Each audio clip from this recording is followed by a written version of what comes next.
Phasmophobia can be overwhelming when first getting into it. It's got many different items and tiers of each item, which each do different things in keeping you safe and providing you with evidence of the ghost.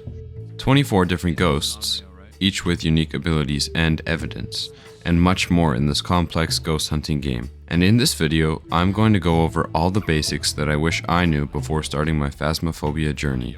I hope this can help you get the hang of the game quicker, and if it's helpful, please consider liking this video to help show this video to more people starting off in this game. First up, we got the evidence finding equipment. I won't go super in depth on each item because part of the fun in this game is getting better at using them, but I will let you know what each one does so you have a basic understanding of the game. Each of these evidence finders directly relates to a piece of evidence in your journal. I would also recommend binding your journal to tab or a button that's easy for you to press a lot. The journal is very helpful for tracking the evidence you have found and narrowing down the ghosts. Click once on a piece of evidence and the journal will now show all the ghosts that require that evidence. Click twice and it will show the ghosts that don't have that evidence. This is the EMF reader, which lets you find ghost activity, which can help you find the ghost room and also find EMF level 5 evidence. It was touching a door like... Oh, what's that? EMF 5! The dots projector is best to set up on the floor, and when a ghost that has dots as an evidence walks through it, it will light up green and you can check off that evidence. Because if I mess up the ghost picture, we don't have any more deletes. Yes! The UV light is for finding ghost fingerprints when they touch items or doors. That is their unique... This is the video camera, which will help you find the evidence ghost orbs. They look like little white orbs floating around. The book here is for finding ghost writing. EMF 5 and ghost writing at the same time. The spirit box is how the ghost can talk. A little hint here. Certain pieces of communication evidence only work with the lights off. Finally, the thermometer. This is used for finding freezing temperatures, of course. It is also extremely helpful for finding the ghost room. Well, I think we found it, folks. Now on to finding the ghost room. The ghost room is the most important thing you need to find. It is where the ghost will hunt from. So... Alright. Well, guys. Do events from. Alright, bro. And show all of its evidence to you, so finding this room is a top priority.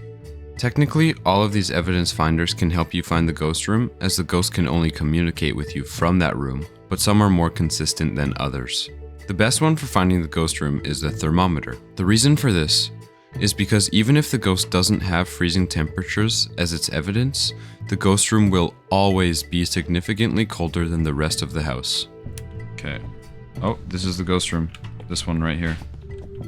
Another pretty helpful one is to walk around with the EMF reader, and when you notice activity, you check out the rooms nearby. Generally, more activity will mean that's where the ghost is hiding. Perfect. Now that you found the ghost room, you need to figure out what some of these other items do. First up, we got the crucifix. This is a very good tool.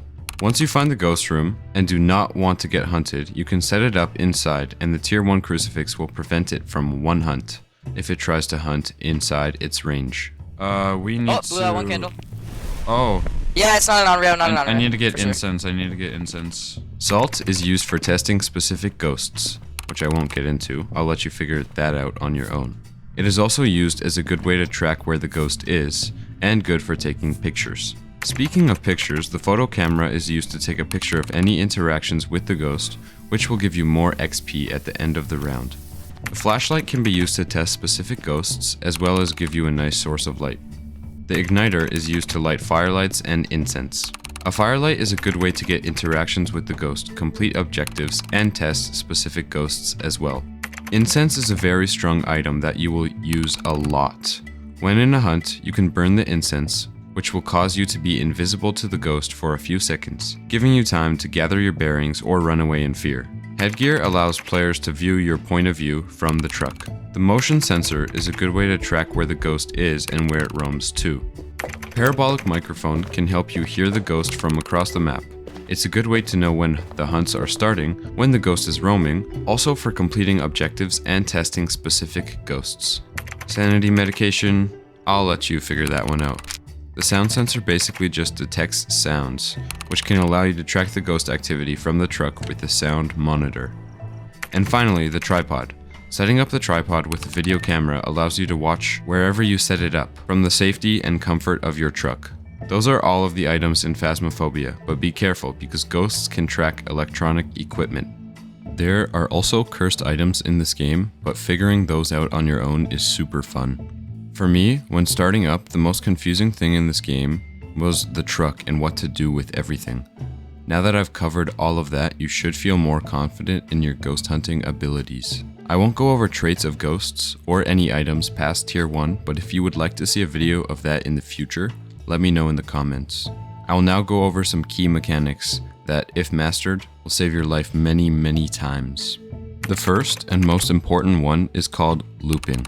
Looping is the act of finding some sort of furniture, the most common one being the kitchen counter on Tanglewood Drive, and during a hunt, while the ghost is chasing you, running around that furniture, staying as far away from the ghost as possible, and crouching to break line of sight from it.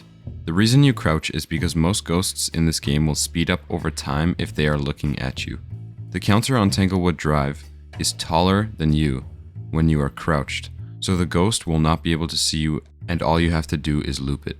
An important thing to add onto the fact that ghosts can find you when you have electronic equipment is they can also find you when you're talking, except for one ghost, so be wary of that. Another thing that I probably should have mentioned earlier is every house has a breaker either downstairs or in the garage. It's best to turn that on first so your sanity doesn't drain as quickly and you have lights in your house.